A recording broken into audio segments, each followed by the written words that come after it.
Hello and welcome to the Wednesday edition of Jeremy's Yorkshire Allotment Adventures. And well, it's a strange morning, a little bit of a wind. We've got beautiful sunshine and yet there's rain clouds above. I'm not sure how the day is going to pan out, but at the moment it's very, very warm.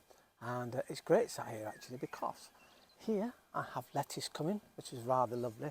And this is just cut and grow lettuce. And potatoes are shooting out of the bag, and I've got sprouts up here which are looking rather lovely, and they will be transplanted very shortly into their new growing space. And well, how do you put seeds into the ground?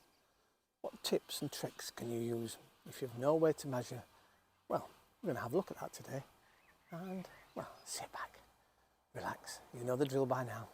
Put your feet up, have a cuppa, and welcome once again to Jeremy's Yorkshire Allotment Adventures.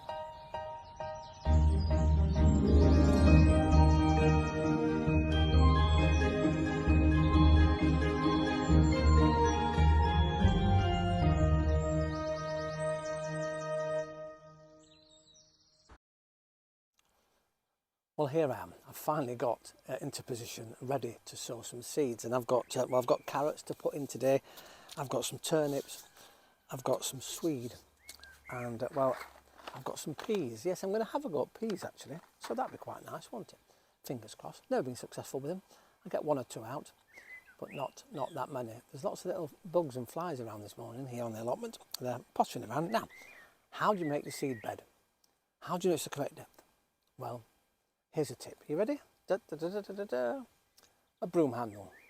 Yes, an old broom handle, and what you do is you pop that in the ground like that, where you want to position, and backwards and forwards until you get it level with the soil, and then of course take it out, and there you have your beautifully, where do I pop that now? Pop it back here. Oops, that's going to fall, isn't it? Let's put that there out of the way, and yes, beautifully prepared seed bed, and it's just the right depth, because you don't want your seeds too deep and you don't want them too near the surface. Too deep and eventually they'll run out of steam and there won't be enough food for them, and if they're too high then they may get affected by frosts and all sorts of things. So here we are, beautifully done, absolutely well prepared now to put your seeds in. Isn't that magnificent? Apparently, if you have, and this is about a metre long is my lovely little handle, so from there to there is a metre, and out of that I'm supposed to, for example, be able to get at least 8.5 pounds of carrots from there, which is quite a lot, isn't it? 8.5 pounds of carrots. And then I've got my peas here, and supposedly in that length of trench I'm supposed to get 5.5 pounds of peas out of it. So obviously in here I could have, well, quite a good selection of food. Now I don't need really to plant and sow more than that in carrots, although I may do a full bed, but I think that would be enough to have a go at. I've got carrots elsewhere as well, but I think that's just a magnificent way of cheating. I've been able to get yourself, these are brilliant by the way, it's just a handle, and obviously, and it's a click system, so I've put all my different heads, I've got different lengths. You can see another one over here, that's about 6 foot tall, so they're absolutely a fantastic system. So I don't need to buy different tools, I just buy different heads, and I've got different shafts and different lengths to use around the allotment. Isn't that fantastic? So we're sowing seeds, as I say, at the right depth. And we're going to start, well, do you know what? I think I'm going to start with some carrots. So while I prepare to put my carrots in, and then obviously a very fine coating of soil over the top, and a good watering. Now you can either water before, or you can water after. And I think I'm going to water after. I'm going to crack on. Oh, the most important thing, of course, is I must label this so that I know exactly where that trench goes from. So we've got one here, and I put one at the other end so that I know that's a metre, and that contains, hopefully, some carrots that grow.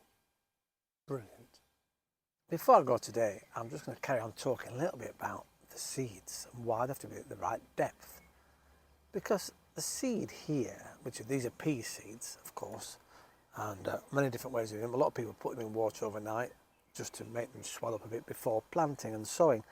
I've never done that, I've just popped them straight in the ground. If you plant them too deeply, this seed if you think about it, is the food source for the young plant that's going to come out of here. So no matter what size seeds they are, whether they're your carrots or your turnips or your like we have here, our peas, once they start to grow, once the shoots start to come out, this little thing becomes its only food source until it gets big enough to start putting shoots into the ground and push its head up through the soil. And once it's up through the soil and creating its own leaves, then once the leaves start, that's when it starts producing its own food and can sustain itself. So if you put this too deeply into the soil and the poor little plant's trying to push up and it runs out of food, which is your seed, then it won't germinate and it'll die off. Interesting, isn't it, that this is a food source. Incredible into the plant. Well, marvellous. That's really, really impressed me. Magical, isn't it, nature? Absolutely magical. Now, speaking of magical, we're going to pop across to Wakefield and to Darren. And Darren's been on an extraordinary journey of this past year since he got his allotment, and it's fantastic. And in fact, should we have a look back? Here is one of the first photographs that Darren sent me way back when. And it was just, this is an aerial shot as well, I think. If I can find it, I'll show the aerial shot. And you can see it's completely overgrown. Well, he's worked really, really hard, and actually he took a little bit of advice, and right next to the hedge, onto his allotment, he dug really down and got rid of lots and lots of pernicious roots coming through into the allotment to try and stop all of the weeds and the big bushes coming up through. He did that, and his work's paid off. And as you can see, he's now got a shed and he's got a greenhouse, and he's growing lots and lots of things. I mean, here's some pictures he sent recently, and these are his onions. Magnificent, doing really well. Look, you can see the little bowl forming at the bottom. And then in the greenhouse, you've got your tomatoes. Look, you've got some flowers coming already. And then you've got cucumbers too, the little cucumbers you can see forming. Fantastic also. And outside, of course, your potatoes, like mine, are now pushing through the soil and wanting more and more soil. Now, the interesting thing about potatoes is, if you want a massive, big hoard of potatoes, then you just need to water a lot more. And the more water you give them, the more they'll produce potatoes. So the less water they get, the bigger the potatoes will be, possibly. I've tried different things over the years. I don't know, sometimes they say water, don't water, do whatever you like.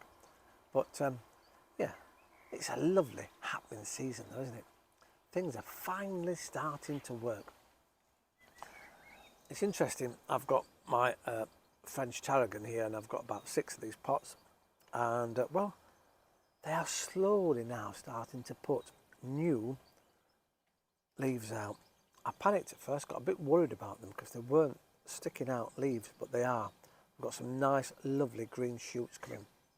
So, but I really look forward to that. It's absolutely the most delicious, one of the most delicious herbs I think you can possibly grow is tarragon. And this is actually a specialist herb compost I've got in there. And well, they've gone a little dry because we've had a little bit of sun. They will be watered in a moment or two. Well, as I say, once again, thank you very much for watching Jeremy's Yorkshire Allotment Adventures. If you're a new subscriber and a new viewer, welcome on board.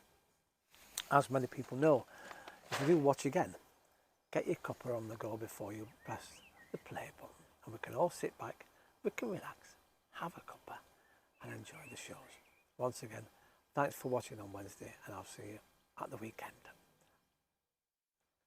What do we talk about then, I wonder?